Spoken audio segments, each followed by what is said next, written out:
김준영 의원님.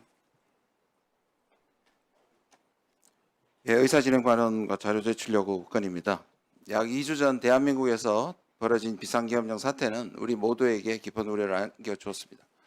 국가의 안보와 국민의 안전을 최우선으로 삼아야 할 대한민국 정부와 일부 부처가 오히려 계엄의 명분을 만들기 위해 남북 관계를 지속적으로 악화시켰다는 사실은 우리 외통위가 결코 가볍게 넘길 수 없는 문제입니다. 이번 계엄령은 외교적으로 대한민국의 신뢰를 훼손했을 뿐만 아니라 국가 경제를 불안정하게 하고 한반도의 남북 관계를 심각한 혼란 속으로 빠뜨렸습니다. 이는 우리가 그동안 노력해온 평화 통일과 한반도 안정의 기반을 위협하는 행위를 하지 않을 수 없습니다. 외통위는 대한민국의 외교와 한반도 평화를 위한 중심적 역할을 맡고 있는 만큼 지금의 혼란을 진정시키고 남북 간 긴장을 완화하며 외교적 신뢰를 회복하기 위해서 단결해야 할 책임이 있습니다.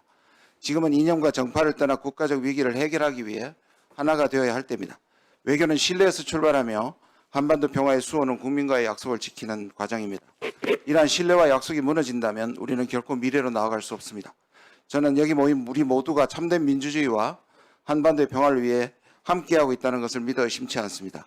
따라서 우리 외통위는 이번 계엄령과 관련이 없음을 명확히 밝히고 이를 규명하기 위한 다음과 같은 자료를 요청합니다. 첫째, 12월 1일부터 6일까지 외교부와 통일부 장차관님들의 모든 관용 차량의 운행 일지를 제출해 주시기 바랍니다. 공무원 차량 관리 규정에 따라서 차량 운행 일지는 기록 보존되어야 합니다. 그러나 이번 계엄령 이후 두 부처 모두 해당 운행 일지 제출을 거부하고 있습니다. 이는 국회 요구를 무시하는 심각한 문제로 조속히 자료를 제출할 것을 촉구합니다. 둘째, 우크라이나에 대한 외교부 장관의 예외적 여권 사용 허가 승인 내역을 요청드립니다.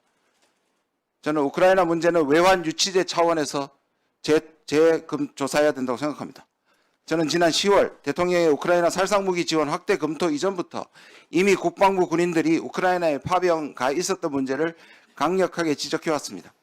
당시 이 배후에는 외교부 장관의 예외적 여권 사용 허가가 있음을 확인하며 또한 질타한 적이 있습니다. 외교부 자료에 따르면 2024년 1월부터 8일까지 우리 정부가 공무 목적으로 우크라이나를 방문한 횟수는 무려 77회에 달합니다.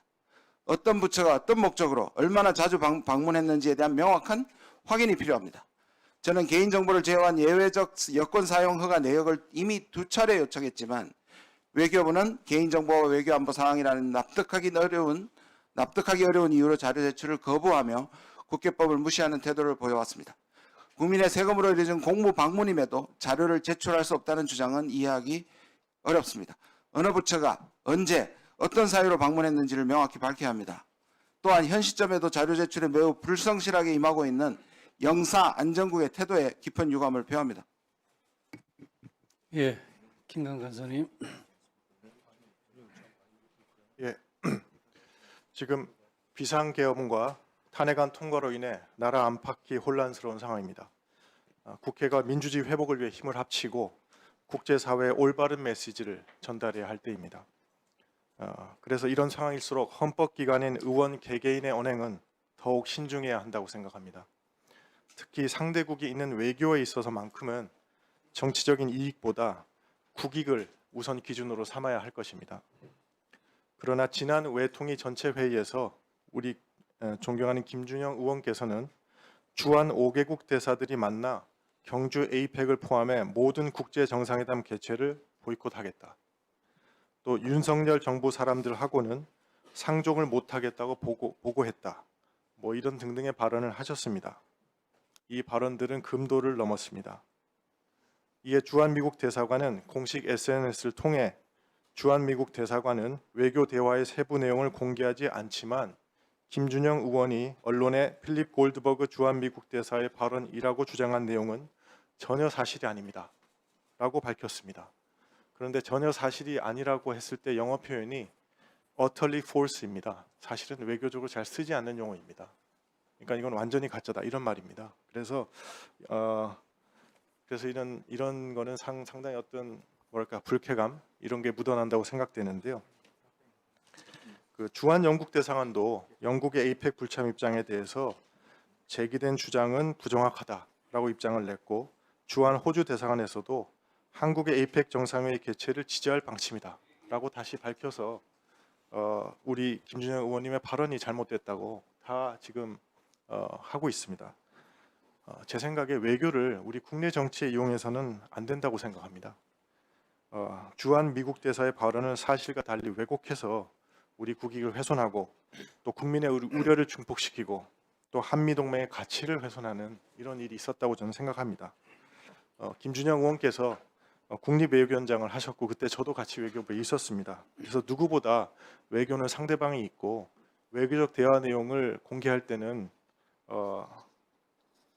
신중해야 되고 제3, 제4 확인을 하고 해야 된다는 것을 잘 아실 거라고 생각하는데 이렇게 상대방으로부터 상대방으로부터 반박당할 발언을 하시는 거에 대해서 저는 실망을 금할 수 없습니다.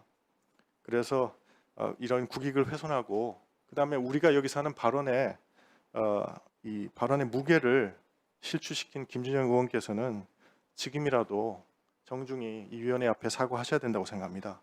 그리고 본인 스스로도 외교통일위원회 위원직을 사임하시는 게 좋겠다고 생각합니다. 예, 김준영 의원님. 예, 제가 질의를 통해서 그 상황에 대해서 문제 제기를 하려고 했었는데 지금 뭐 김건호 의원님께서 말씀하셨는데요. 저는 분명히 말씀드립니다. 매우 믿을 만한 제보인 것이고 조태열 장관께서 뭐라고 하셨냐면 그날 전화 안 받았다고 하셨습니다. 자, 미국 대사가 무슨 발언을 했느냐의 문제가 아니고 전화를 안 받았다는 게 사실로 확인됐습니다. 그러면 전화를 안 받은 미국 대사가 그 급한 상황에서 그러면 이 사람들 정말 착한 사람인데 지금 바쁜가 보다 이렇게 얘기했겠습니까? 그 억구가 문제가 아니라 그것이 그 당시에 받지 않는 한국에 대한 불만을 본국 정부에 보고하지 않았다면 그거는 주한 미국 대사의 자격이 없는 것이겠죠. 그리고 한미 동맹을 망친 게 지금 정부 여당인데 저한테 망친다고요? 그건 굉장히 심각한 문제입니다. 그리고 뒤에 말씀드리겠지만 지금 저뿐만 아니라 이 계엄에 관련하고 전후 상황이 미국에 의해서 실질적으로 내부에 있는 고발자에 의해서 제보가 된다는 말씀을 저는 드리고요. 매우 유감입니다. 저는 정치적으로 이용한 적이 없습니다. 예, 김기현 의원님. 이 자리에서 우리 같은 상임위원회에 대한 말씀을 안 드리려고 그랬는데 방금 하시는 말씀을 들으니까 말씀을 드리지 않을 수가 없습니다. 이게 스픽스가 말하는 언론입니다. 대세는 유튜브, 그중에서 스픽스. 좋아요, 댓글, 구독, 알림 설정. 여러분이 저희를 사랑해 주시고 우리가 여러분을 사랑하는 4가지 방법입니다.